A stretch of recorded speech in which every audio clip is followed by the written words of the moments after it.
Hi, everybody. This is Joanne with Read Science and my co-host, Jeff Schomeyer. We are here tonight with Zach and Kelly Weinersmith. I said it, Jeff. Sorry. If we said it wrong, stop me now, right? Oh, that's right. You said it right. I said it. Yay. Anyway, we are here talking with them because they wrote a great book, an informative and funny book. And literally, I laughed. I did a spit take on the airplane with my Coke when actually I was listening to the book because I didn't want to carry the book on the plane. So the book is Soonish. And so I'm listening, and Kelly narrates, and great job, by the way. Thank you. And she said, I was very disappointed to learn that FMRS is not pronounced for Mrs. Because it was very funny. Anyway, so the book is Soonish, 10 Emerging Technologies That'll Improve and or Ruin Everything.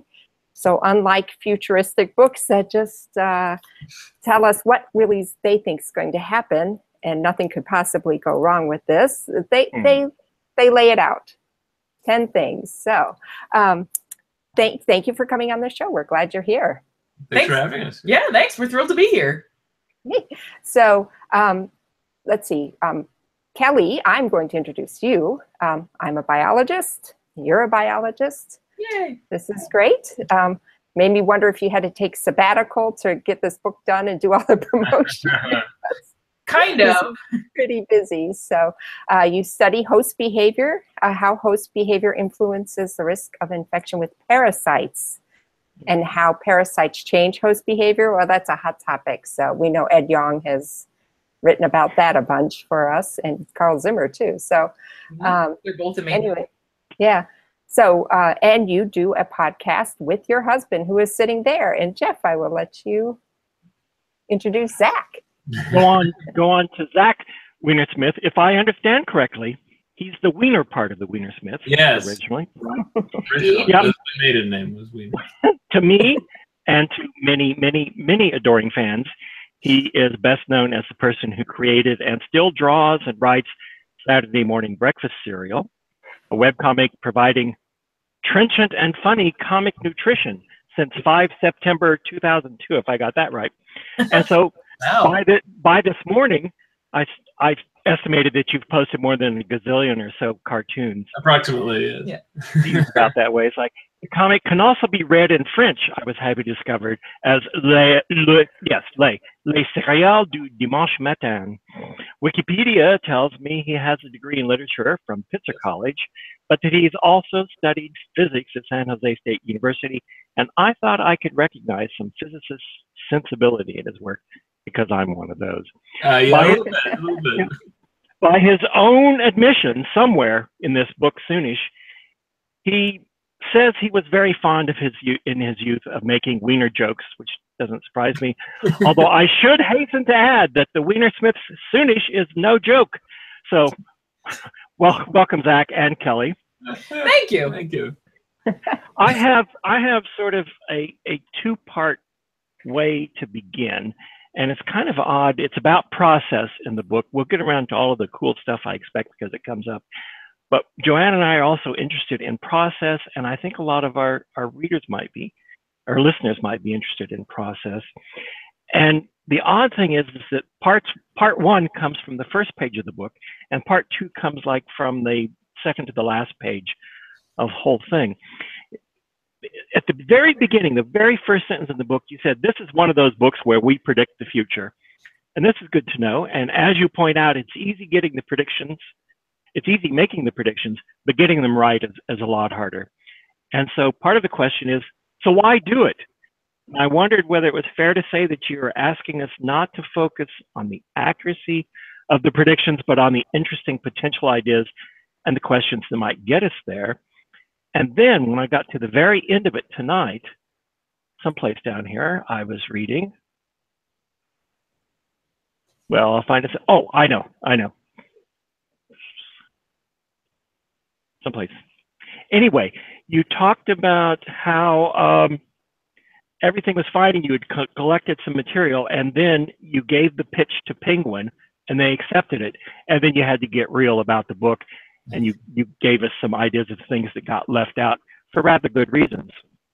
And so I'm interested in hearing about the process before and after Penguin accepted the pitch, what it means to make the pitch, what you tell them in the pitch, and then how much you were terrified after you. So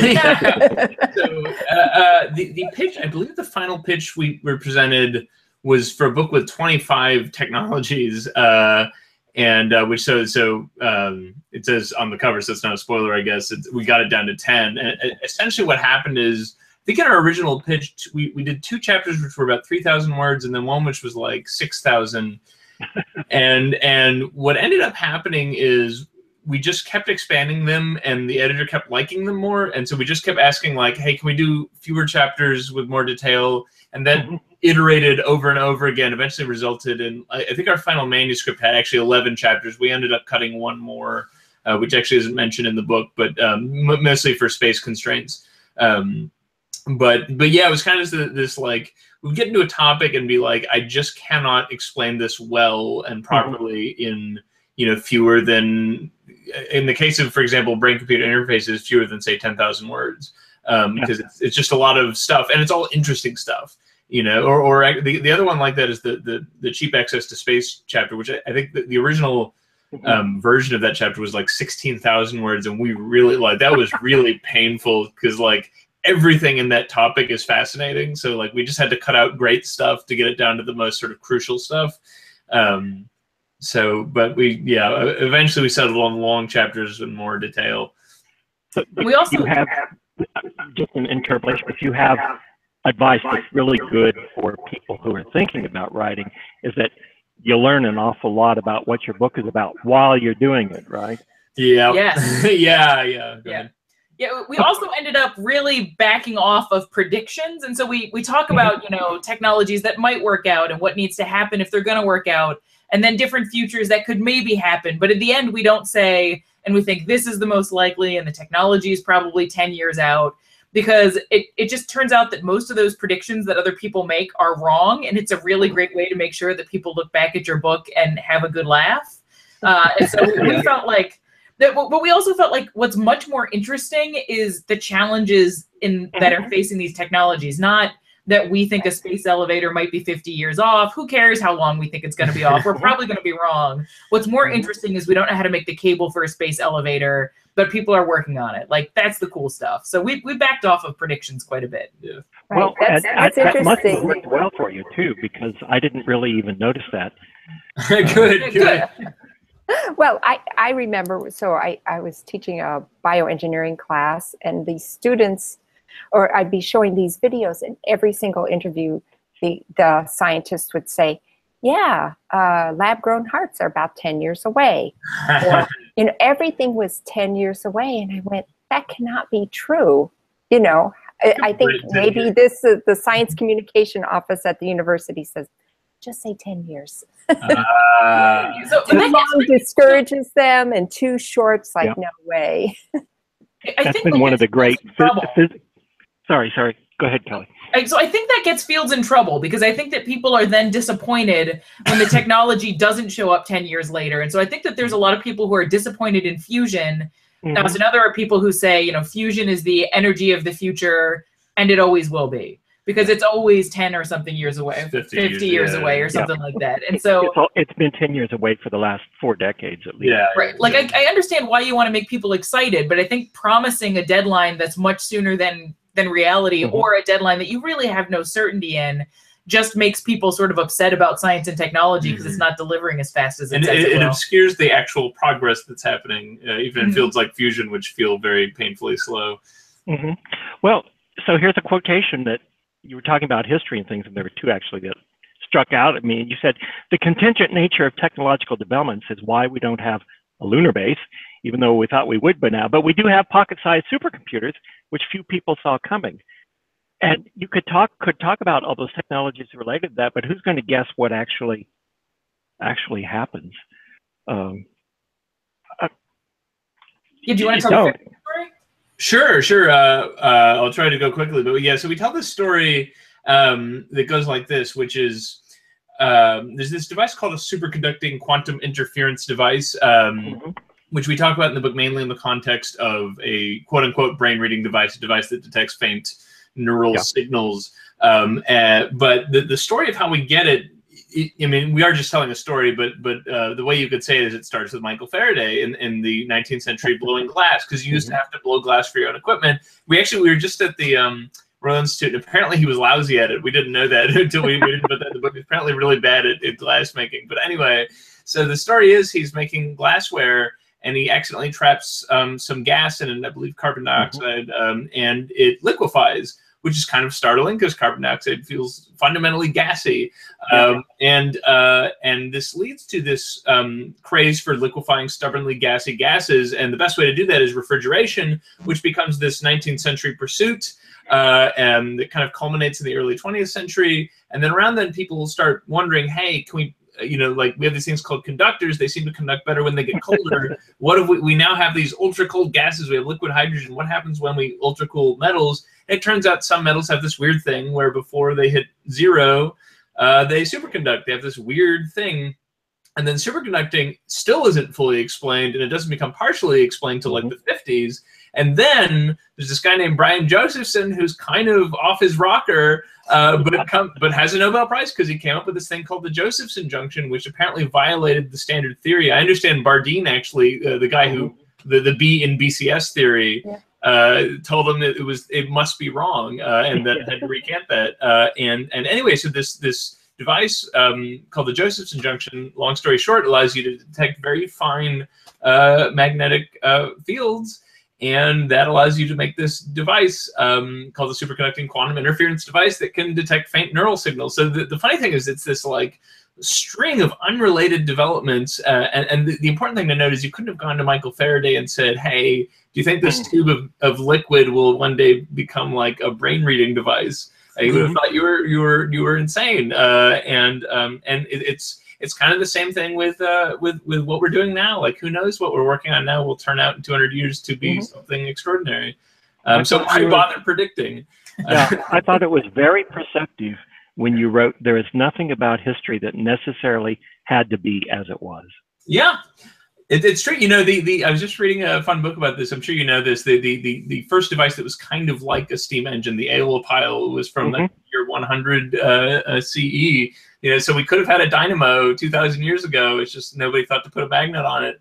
Was it the right time for it or something? The zeitgeist wasn't yeah, or what? I mean, it could have been dumb luck. Who knows? I mean, but yeah, technology is very contingent. So it's probably not worth guessing, or at least all the things you could guess are obvious. Like I could guess also. Like you can guess. I like my kid is 3. I could give her a thing that's like shows Moore's law and say, could you extend this out 20 years? She'd probably get it about right. And I guess you could call that a prediction.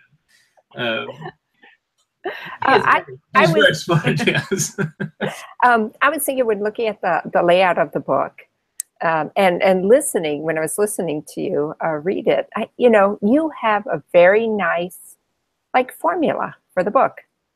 This is the thing. This is what it is. This is what it could do for us. This is why we don't have it. This is what could go wrong when we get it. Maybe not exactly in that order, but every single thing sort of follows this order. And I felt that super comforting, right? And that's where I felt like it differed from other futuristic books, that talk about things and say, yeah, and this is what it is. And they might talk a little bit about the constraints, but I just felt like this was done in such a step-by-step way that it was very accessible. And I think it's accessible to a very large audience, and also non-frustrating to people who actually maybe know the field. Yeah, right. Hopefully. Yeah, so that structure was also very comforting from the standpoint of needing to write it, because we sort of knew what we were looking for as we were doing the reading for each section. So as we'd go through the primary literature, we could kind of take notes and put it, underneath the section we thought it was going to go in. Right.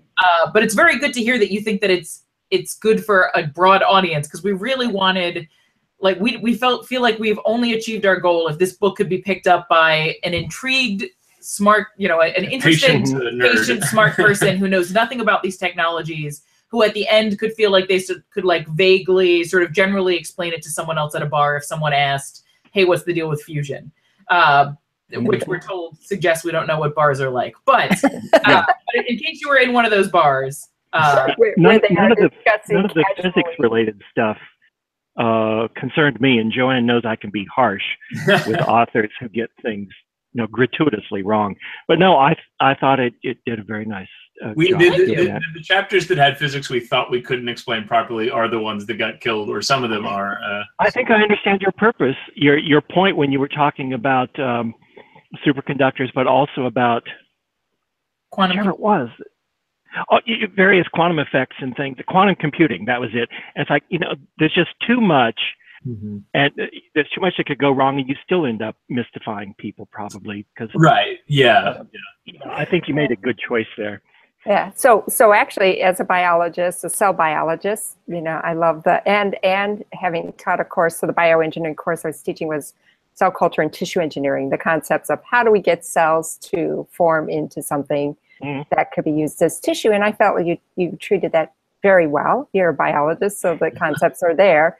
So, I thought, well, this is great. And I sort of pride myself on sort of knowing something about lots of different things.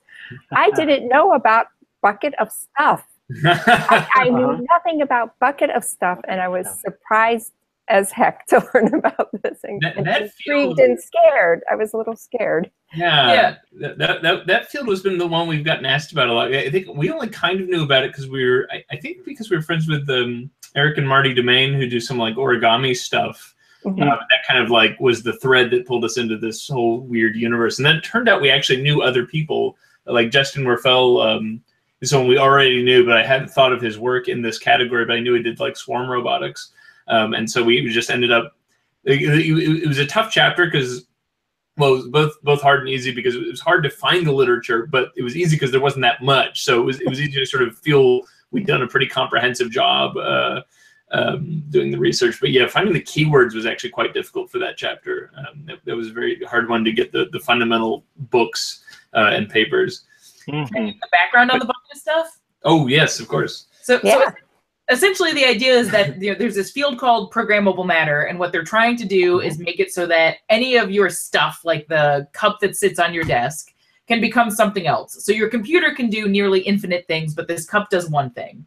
And so if you could get this cup so that you could program it so it could go from being a cup to being your laptop to being a table or something, that would be great. And so the ultimate goal of this field is to be able to make what they call the bucket of stuff. And the idea here is that you could have many, many super tiny robots in a bucket, and you could say, robots, make me a wrench. And then a wrench would rise up out of the bucket, and it would be as firm as you needed it to be so that you could use the wrench. And then you could put the wrench back in. It would sort of dissolve back into the bucket.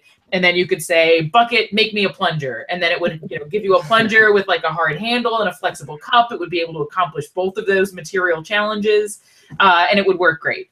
And so that is very far away, but there's some reason to be optimistic. So people have been able to figure out ways to make tiny robots talk to each other and do interesting things. So for example, maybe you can talk about the Roombots, but I'll talk about the Kilobots. So there's a group at Harvard that has a project called the Kilobots, and it's 1,024 little robots that look like a watch battery with 3 legs. And they told the robots to go from, I think, a 2-dimensional star to a wrench. And they had a little like algorithm that they followed to make that happen. And it took them about 6 hours to form the wrench. So like not a very useful time frame, and also not a very go to Lowe's faster, right? Yeah. And the wrench was not usable when it was all said and done. It was just like an outline of a wrench. And so there's a lot of challenges to be overcome. So you got to figure out how each of these robots are going to be powered if they're super tiny. Are you going to like zap power into the bucket, or is each one going to have a little battery? If they've got a little battery, now they need to be a little bit bigger. There's material challenges if you want the stuff in that bucket to be able to be a nice strong wrench, and then also the cup on your plunger. So that's difficult. But probably the hardest thing is that you would need to have an algorithm that could make millions of little robots be able to become anything you tell it.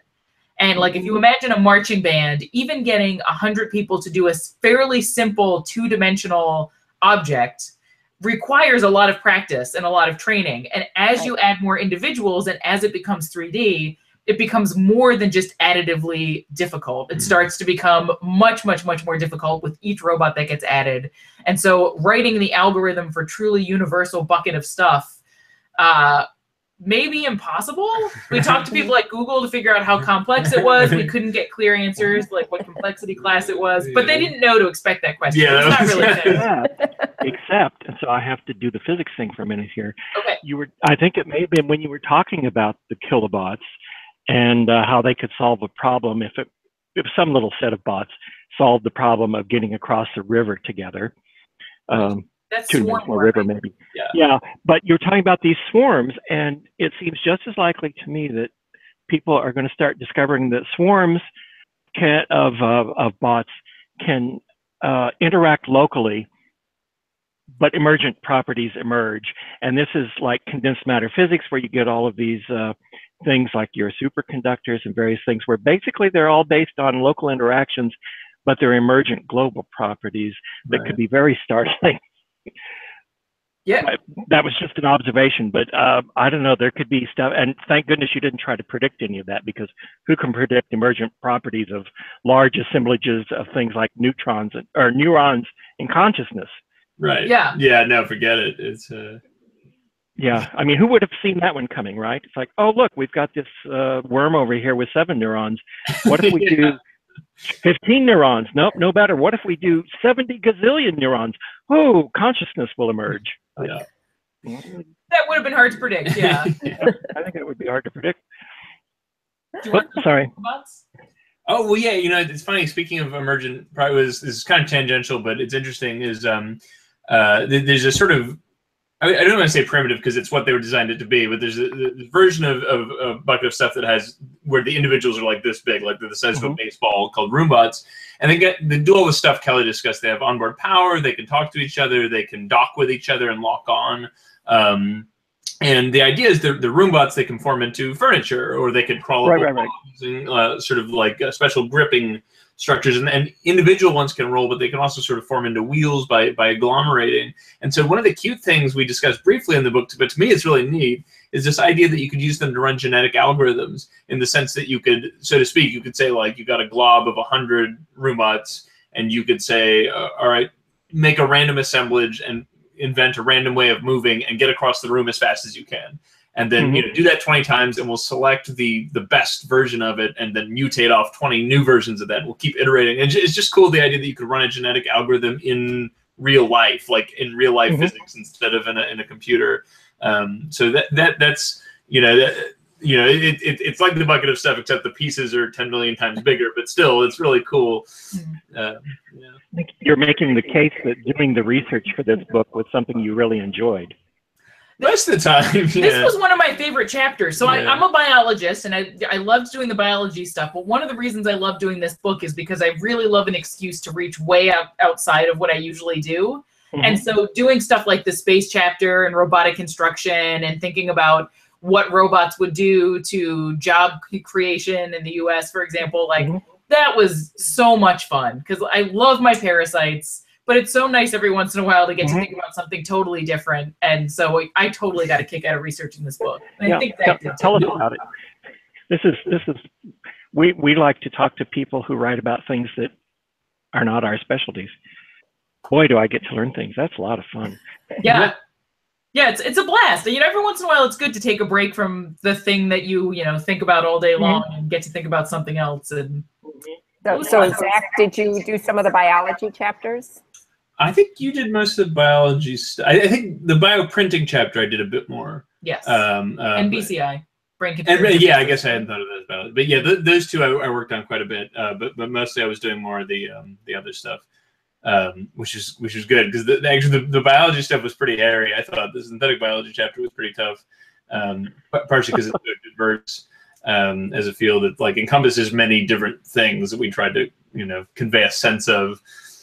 Yes, that was we bit off a lot in that chapter. Yeah. Well, yeah, synthetic biology is, I was an advisor for the iGEM team here for several years. So yeah, so even I was like trying to wrap my head around it, and I went, you know, and the secret is to think like an engineer, but somehow to constrain it into biology when biology doesn't really want to do that. No. I think we probably could have done a chapter just on CRISPR and how it could be used and stuff like that. And so there was just so much there. It could be its own book for sure. Oh, yeah, but yeah, easily. easily. Well, you could have done a chapter on it, but you did a small chapter that didn't seem like it was leaving a lot out. It found a level, and it stayed at the level, and it satisfied me. But that may be because we've read some other books, talked to some other people about CRISPR, and I had a bit of background. But I thought there was enough to go on. I thought the balance that you found generally was pretty satisfying. Oh, great! Yeah, Thanks. we're trying to give a sense of why it's exciting. You couldn't possibly cover the whole field, but just to sort of like, here's a taste of all the different types of things going on. We have been getting people sending us emails being like, "You didn't mention blah blah blah in this field." And it's like, well, there were so many words and so much stuff got cut out that we wanted to include. I'm sorry, your thing didn't make it. Sometimes I just want to tell people like that there are an infinite number of things that we could have included. That Literally infinite, One person sent me an email saying you got something wrong in the title, but actually it was just that we didn't include this extra thing. And I was like, you gave me a heart attack. Anyway. Like your stomach feels like it falls. Oh my God, what did I do wrong? But then you realize, okay, it's not so bad. Did you find anything wrong, Joanne? Not that, as far as I could tell. I felt like the way everything was treated, you know, was at a level enough that information is there for people to discover, right? So if you had tried to go deeper on some more, I think then you could get people becoming nitpicky, right? Yeah, right. we kind of, that was almost like the dividing line, because it was like we for every chapter we had at least like 3 or 4 people, and not all of them even people in the field like look at that chapter. So like in addition to having people in like weird space stuff look at the weird space chapter, we also just had like physics people look at it. And so it was kind of like there's stuff in BCI where once it got to a point where it was like there were people disagreeing with each other, and I was like, okay, we can't push further than this, because you know, like we've limit of what we as amateurs can say about something. I don't, you know, I'm not in a position to have an opinion on like which method is better or something like that. Right. Okay. Right. I was wondering, as I'm looking at the cover and looking at your comics inside and illustrations, I have no idea how publicists handle this. Do they usually hire someone to do the cover art? Did they pay you extra to do this? Or did they go, oh, goody, we just need a bunch of money? We should have negotiated. No, I actually don't remember how it came up, but I guess it was kind of like obvious that I should be doing it since I'm in the interior. But yeah, it was actually a more involved process than I thought it would be. I think I did like something like 10 different, like not completed designs, but 10 different ways it could be. And I am not. There's in my head there's a big difference between art and design, and like design. Not that I'm great at art, but I'm awful at design. So it took a lot of doing to come up with something we were happy. We were very happy with the final cover, but it was for me like rather painful. I just design is like something I cannot wrap my head around. It seems like magic to me. So like, where should we put this, and where should we? Yeah, actually, humorous, you know. You know, with comics, at least to me at this point, it feels like kind of obvious a lot of the ways you might do a panel, but like composing a single image that's going to convey everything just. Right. Yeah. Like to notice we're going to cut your elevator cable. Is it just my imagination that this was both a space elevator and a little allusion to CRISPR over here? Look at you, Jeff. Yeah. Wow. Exactly what we meant. So, didn't know there were AT, C's, and G's in here. Right. I could imagine them. Yeah. Wow. Oh, Jeff, I'm impressed. Well, you should be impressed with us, you know. Good job. They put that in there like that. It's subliminal speaking of the cartoons. Speaking of the cartoons, I enjoyed all of your author's cartoons, which were little points where you show us what the two of you were thinking and fighting about during particular sessions. And I made a note around page 189. I wrote down that there was no comic about the nasal cycle. I was a bit disappointed. Yeah, there was. Well, there's a comic in the there is about the nasal cycle. It was about the test. Get working on your test or something like that. There was one at the beginning. There was one at the beginning. At the beginning, right. That wasn't about the nasal cycle. It was sort of meta and said, we'll have something about the nasal cycle later. There probably in an early manuscript was a joke. But what essentially happened is in our first manuscript, I think we had like a comic per page. And at some point, I don't know how we missed this. At some point we did the arithmetic on that. And it was like, the book was going to be 700 pages long. It wasn't going to be practical that way. But. No, it would be cubic. It would be. And you have nice paper too. You have glossy paper. I'm like, wow, yay, publishers. Yeah. I'm thinking they decided to go with coated stock because you're going to do the cartoons in color. Yeah, I think so. Yeah. And we don't like dust jackets, and so if you take the dust jacket off, there's also a nice cover. Hey, look at that! Yeah, oh, mystery upon mystery. We should have mentioned we have an app, and if you point it at the cover, it does a little augmented reality space elevator, little cute thing. Okay, I should do that. I'll get your app. The app is free. Yes, the app is free. We're not trying to get 70 cents out of you. Yeah. So now I'm following you guys on Twitter, and Twitter says, "Oh, you must like them," because I send notes saying you're coming on the show, right?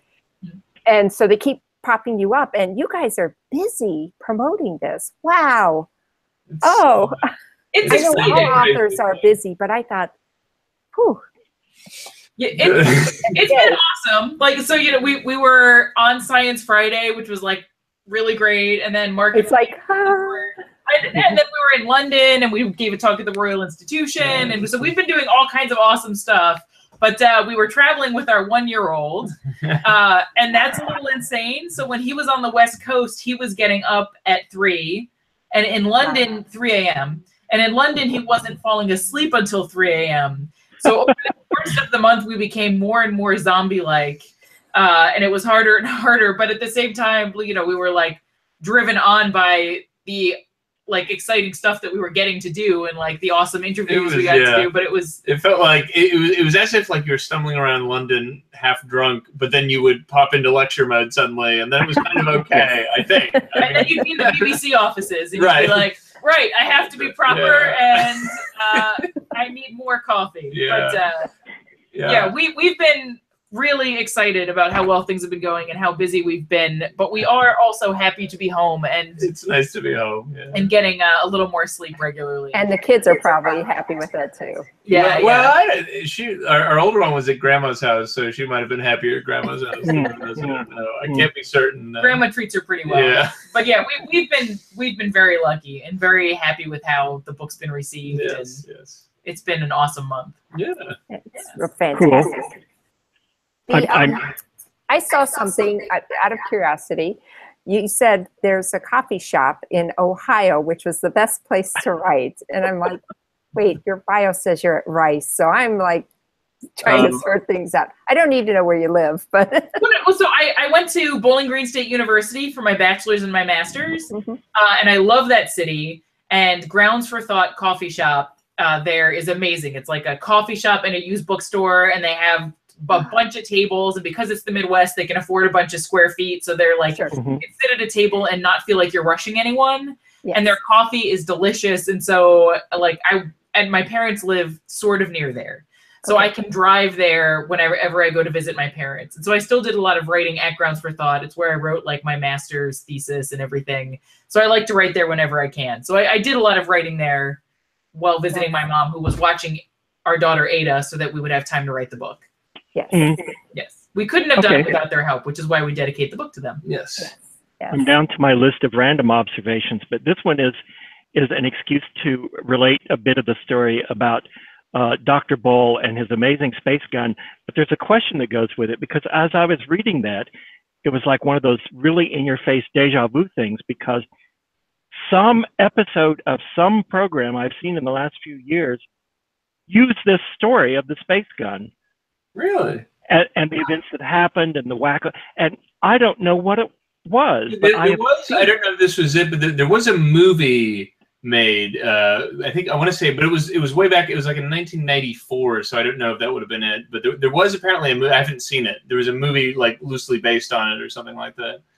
No, I don't think so. I think it was an episode of some series, but oh, you know, I wonder if it was Foyle's War, because they sometimes base things on weird shit. and that's a weird story. Yeah, story. I'll have to look into that.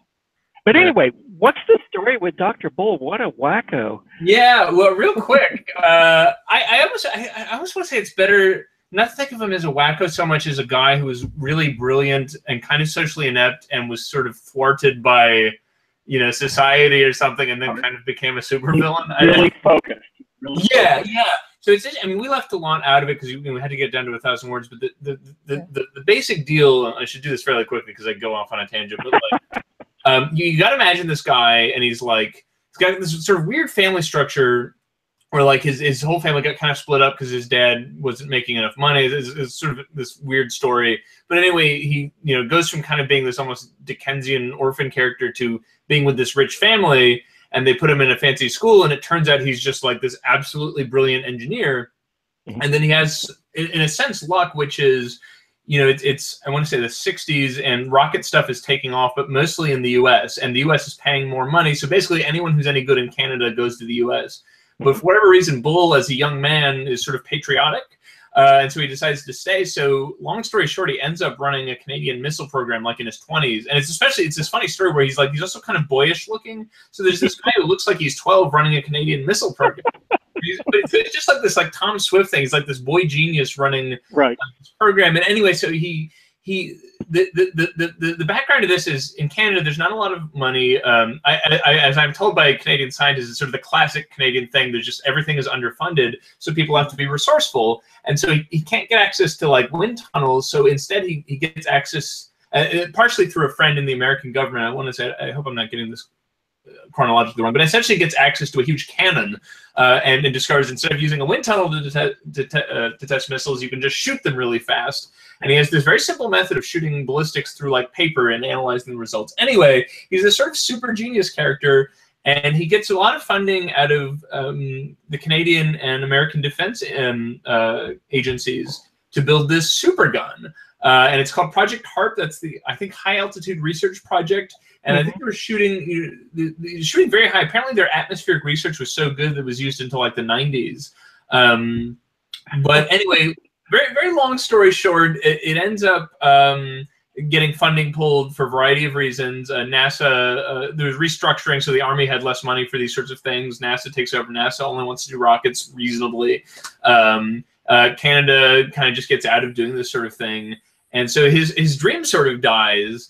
And so he's figuring out what to do with his life. He ends up, and I'm very much truncating this, but he ends up in the like semi-legal world of munitions dealing, and a deal goes wrong. Before you know it.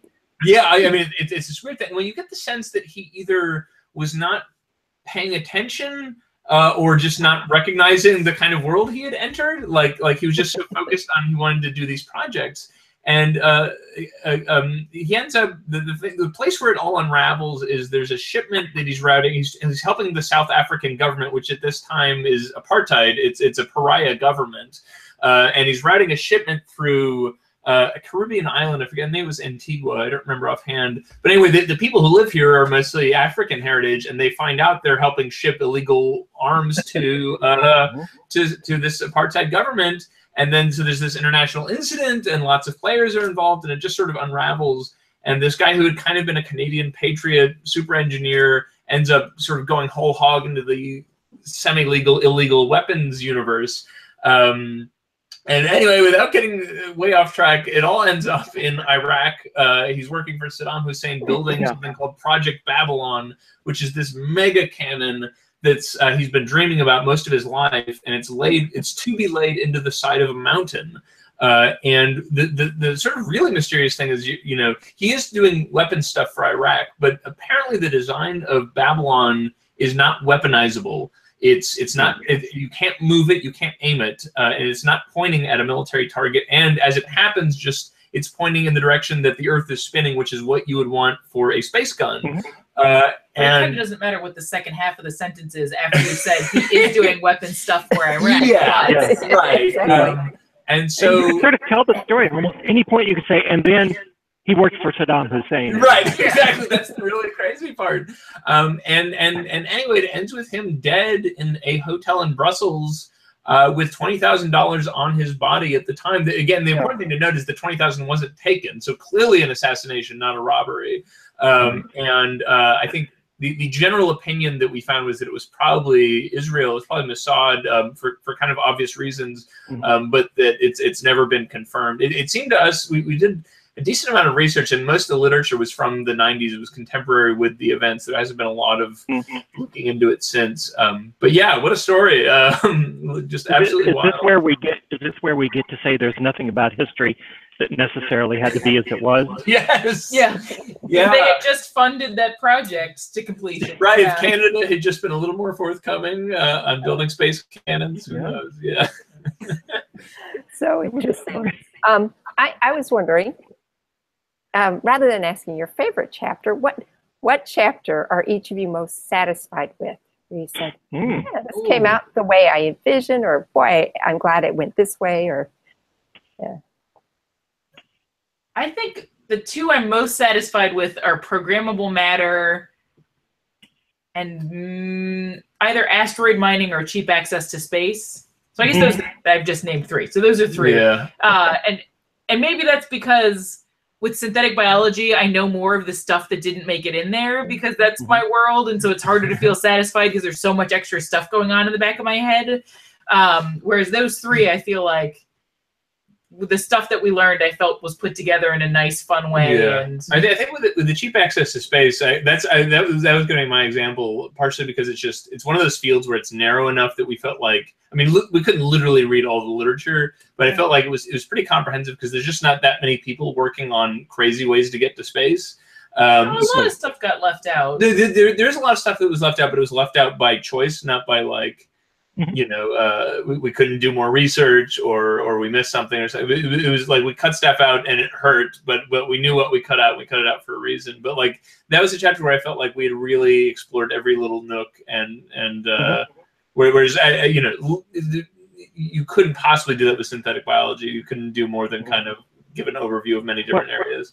Restricting it to cheap access to space was a very clever idea and gave you just the right amount of scope, but kept it narrow and focused too, but in a very useful way. The original version was going to be non-rocket space launch, but then reusable rockets were a thing, and we thought we should include that. So yeah. There were at least 2 instances in the book where we got to work with an expert and they like went above and beyond to help us figure something out. And Ron Turner at NIAC, NASA Advanced Innovative Concepts. It can't be Advanced Innovative, it's NIAC. NASA Innovative Advanced Concepts. Anyway, right. Yeah. so we got to talk to this guy, Ron Turner, and we asked him, hey, if you go up in a space elevator, are you going to puke? And he didn't answer for like a couple hours, and then later he sent a bunch of code for MATLAB to look at, it was MATLAB, I think, for looking at like, you know, how fast it would be going and what would be happening. And like, and the answer was, yeah, you'd probably feel sick at some point when you got up high enough. And I was like, I can't believe someone at NASA spent like part of the day writing code to help me figure out if a space elevator would make you puke. And that was actually very exciting. And then we got to Steve Munger at the Taste and Smell Lab at the University of Florida also really walked us through something. And so anyway, we got very lucky. And that's with the augmented reality. That was, Alan Craig helped us make the augmented reality app. So that was awesome. That was a very cool collaboration. Steve Munger helped us figure out the mirror humans thing. Do you want me to go into this? Yeah, sure. Yeah, because I have a question related to that. But Oh, good. Oh, we probably don't have an answer to that one. We'll see. Okay. Okay, an observation then. Yes. Okay. So so George Church and some other folks are proposing that it would be great if we could make mirror versions of organisms. And so the idea here is that we have molecules, we're all made up of molecules, and those molecules have what's called a mirror version. So like you've got your hands, yeah, they have 5 fingers, the structures are basically the same, but you can't lay them on top of each other and get the same thing. They're mirror versions of each other. When you can't rotate one to get the other. Right, yeah. So molecules are twisty and they twist different ways. Right. Yes. Right. So what if you could make an organism where every one of their molecules were the mirror version instead. So if you could do that, that organism would presumably be free from parasites and pathogens, because those parasites and pathogens are expecting to see a certain version of the molecule. And without it, they might not be able to like bind to receptors. And so you could potentially be disease-free. You also would have to have mirror food made for you because you couldn't digest it otherwise. And so this was, this is, George Church wrote a book called Regenesis, I think. And he talked a lot about these mirror organisms. And we thought it was an interesting idea, but it ended up in the graveyard of the nota bene for the graveyard of our book, which is where ideas that didn't get a whole chapter ended up going. And partly why we did that is because this is proposed as a way to eradicate diseases from the planet. But we feel like that's a very roundabout way to do it, because mirror organisms, like, so if you know, a normal human and a mirror human met, they could physically mate, but they would not be able to produce offspring. So they'd be a different species. So essentially, to save humans from disease, you have to create another species. And in no time, and in no time, these mirror humans are going to walk around and be like, oh, these disease bags, why do we keep them around? Instead, we'd probably be making their mirror food.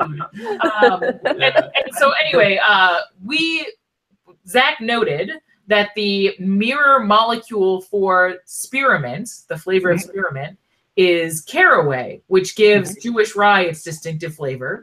So we were wondering, if you gave a mirror human rye bread, would they taste spearmint? And so you could detect, like, if George Church is secretly making mirror humans, could you root them out, because they would eat a piece of bread and be like, this is really gross. And so we had this in the book, and we were like, well, I guess there's no way to know if that's true. And then we were like, well, maybe there is a way to know if that's true. And so we tweeted, like, are there any experts out there in, like, food and taste science? And Stephen Munger from the University of Florida was like, yeah, sure, I'll talk to you. And so we called, or we sent him an email, and we were like, we have a question we bet you haven't had before. And pretty much at the end of the conversation, he was like, yeah, never had that question. It's probably impossible to know the answer to that, because it depends on so many different things about the way their taste receptors work and blah, blah, blah. Yes. But let me think about it, he would say. And that was the answer to your earlier parts, like, you're amazed. Why do these scientists and engineers keep helping you with this stuff? And the secret is in asking interesting questions. Scientists and engineers still tend to like to play. And a lot of people have been trained, if you said, hey, would this taste, if we gave you caraway and you're a mirror person, would this taste like spearmint? Most people go, well, that's stupid. I'm going to go grocery shopping. But your scientists and engineers go, oh, now there could be a question in there. Let me think about it. We can make the question we can answer. And then they go and they write MATLAB and things for a while. And they say, okay, I've refined the question, and here's what it is. And that, I have the sentence right here, and I'll tell you why I wrote it down afterwards. You wrote, it just so happens that the molecule that gives caraway seeds their carawayish taste is a perfect mirror of the molecule that gives spearmint its spearminty taste. And I wrote that down and made the note. It actually made me say, oh, really? Wow. And I don't often have that reaction, I'm afraid. I like things and stuff, but, you know, here was one that just surprised me so much. I said, no, really? I said the same thing. Zach was the one who knew that, and when Zach told me that, I was like, no. And I think you're right. Stephen Munger, Dr. Munger, had I think he had fun talking to us about it, because it was something totally outside of, presumably totally outside of what he had thought about before. Scientists love to hear questions that nobody's asked them before. He had fun. We've like interacted a little bit since. It's actually been fun to make lots of friends in different fields. Maybe friends is too generous, but I think of them as friends. Maybe I think we made some friends. And so it was just really fun to get to talk to people about the stuff that they love doing, that they've devoted their lives to. And we tried to like pick the people who are really like in the thick of things, which are often not the people who get asked to do interviews very often. And so anyway, we really had a blast.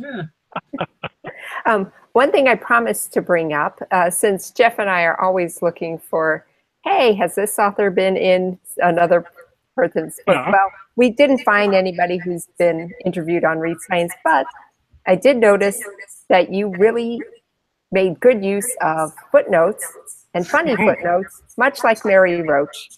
So I just want to congratulate you because that's a high feat. Well, to funny accomplish. and informative. Informative. They served their purpose quite well. Thank you. Any comparison to Mary Roach makes us incredibly happy. We think that's absolutely amazing. Yeah. Yeah, it's very funny. And so, like I said, I listened to the audiobook, and the fact that you just so seamlessly, you wherever the number would be, that's where you just read the footnote and then you continued on, Yeah. And I was like, that's how it should be done, because some audiobooks will just skip the footnotes. Oh, that's no fun. Yeah, No, it isn't. so this was very important. There was some discussion about should the footnotes be integrated in as though they're part of the paragraph, and I think that might be how it's done in the UK version, which we didn't narrate. In yours, I like them as footnotes on the page. Yeah, I really did.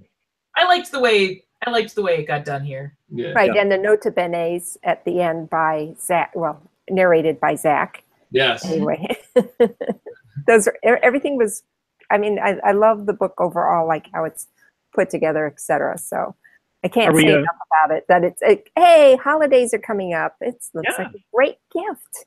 Yes, thank you. We agree. Are we down to our lightning round where I just get to relate the odd phrases that I wrote down because, I don't know, I found them interesting, like, throw trucks with your mind. Yeah, that was a sort of serendipitous thing. It was actually, I knew about that before we started writing this book. Because this guy, oh really? Where I think, well, it was in. I think we met because it's like a weird chance connection. But I helped organize slightly, or I helped a little bit organize. There's this event they're still doing called Gamer X, which is like a gaming convention for LGBT people, and it just happened that I was just sort of background for this convention, and he was showing off this product I'd never heard of called Throw Trucks with Your Mind, and it was just like, it was this amazing thing, and he was just this sort of like great, like almost 19th century-ish showman, like for Throw Trucks with Your Mind, and he would just sit you down and hook you up and be like, now if you relax, you can throw trucks at other people in the game. And it was this really strange feeling of like, you have to kind of mellow out in order to kill other people in this video game. And to clarify, it's a brain-computer interface. He uses EEG to in that chapter. Yes. But that was pretty funny, and it's like you can tell a lot about his personality, I think, by the fact that the way you throw the truck is by relaxing and being calm. Be calm, I was not very good at it. I tried. I was Could you throw, I don't know, small compact cars with your mind or anything? I could probably do that. Well, I believe the way it worked, it was like you had to remain calm. Remain calm was sort of like charging up your ability to do something in the game. So you had to sort of chill out and be okay while you were running around trying not to get killed. It was very very strange experience. Yeah. I was very happy to learn that orbital speed is about Mach 25, by the way. Yeah, that was something I went, oh yeah, I didn't know that. Yeah, nobody's ever pointed that out to me before, and I never thought about it. And that's just really useful to know. The whole space plane thing, that was another thing that could have been its own chapter, like just the I don't know, the like the fact that if you want a space plane, you actually need to be running like 4 different types of engine, like for the different phases of launch, and that's part of why it's so incredibly difficult. That and it's Mach 25, so of course everything's difficult at Mach 25. But that was a really interesting section to write. I almost wish we could have written more, but well, there was more. I think there was a hybrid space elevator, space plane thing that we had to leave out. Yeah. How about Moravec's paradox? Yeah, so Moravec's paradox. That's a great thing to know about. Yeah, it's funny too from a research perspective, because I had read about it. This guy named Hans Moravec, computer scientist, and he wrote a book called Mind Children in the 80s, which incidentally predicted robot servants by the year 2000. So not entirely right, but anyway, he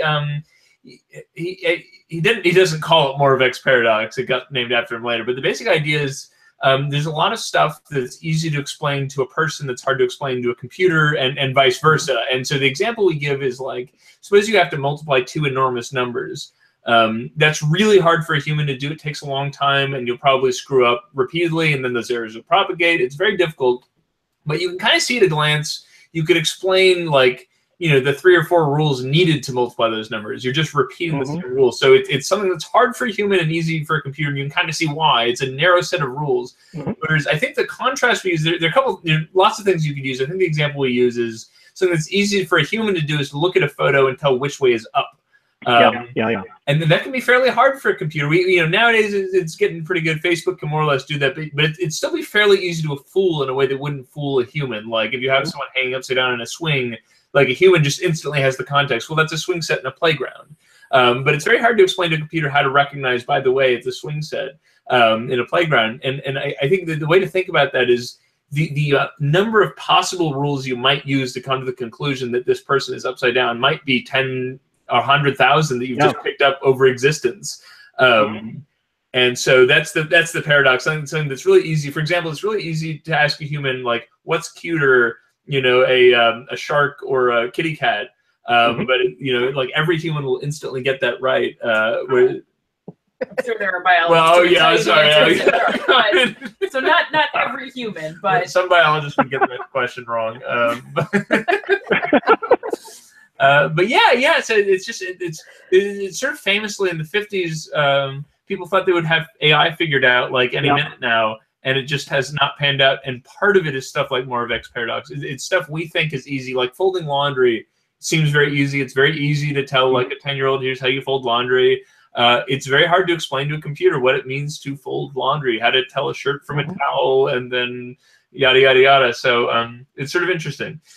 Well, there's nothing about history that necessarily had to be as it was, right? And things that, I mean, AI was always going to be the next big thing in about 12 years or so, and that's been 60 years ago. Okay, one more.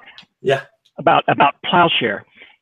Quoting, the history of Plowshare is one of potentially great technology's developments being set back by a bunch of smart people acting like morons. and my comment to you, is like, ask the authors, like, isn't this always a threat? That something good comes along and gets taken over by the morons, and they just crap all over it. Yeah, no, it's always a threat, and it's particularly a threat, I think, when scientists are not. I mean, I'm hoping it happens less often now, but maybe I'm hoping that because I'm a scientist now. But like, the people were particularly callous with Project Plowshare. So the idea here is that they were using atomic weapons to try to do useful projects. So like, you want a bay, we'll just blow one up for you, and then you can let the water come in. And so they would have like environmental scientists come in, and they'd ask them to like do an assessment, and the scientists would be like, yes, indeed, detonating an atomic bomb here would be bad for the local wildlife, and probably bad for the water, and bad for the air. And then they would say, humans, wouldn't you like an amazing bay in this area? And the humans would be like, no, in fact, we do not want a bay. And the people who were in charge of these weapons would be like, I think we're going to do it anyway. And they would go ahead and do it. And then afterwards, people would be angry, and there'd be environmental problems. And well, I don't think they ever built a harbor. I think they just talked about harbor. But harbor was an example. But they'd still detonate these bombs anyway. And so you hope that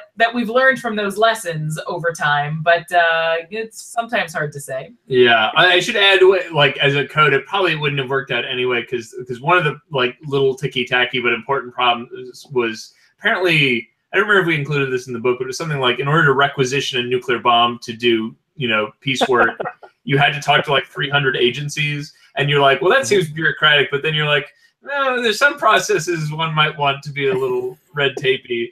And so, but the problem is, by the time you're doing that, you might as well just get a whole lot of TNT, like from an economic perspective. Well, this is around the time. Cool.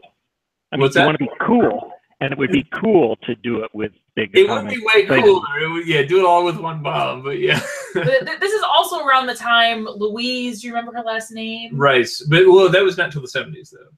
Oh, all right. Yeah. So at some point they started finding extra strontium in babies' teeth, and that also made less excited about using atomic weapons for peaceful purposes. And anyway.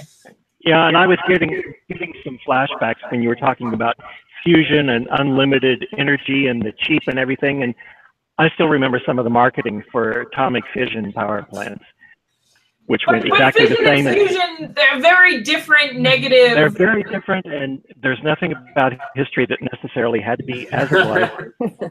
Fair enough. Things happen. Yeah. So actually, we're near the end, or at the end, but I'm curious if there's anything you guys wanted to add that you wanted to say we haven't asked you, or. Oh man, you could talk about the robot. We don't have time. Buy our book. Yeah.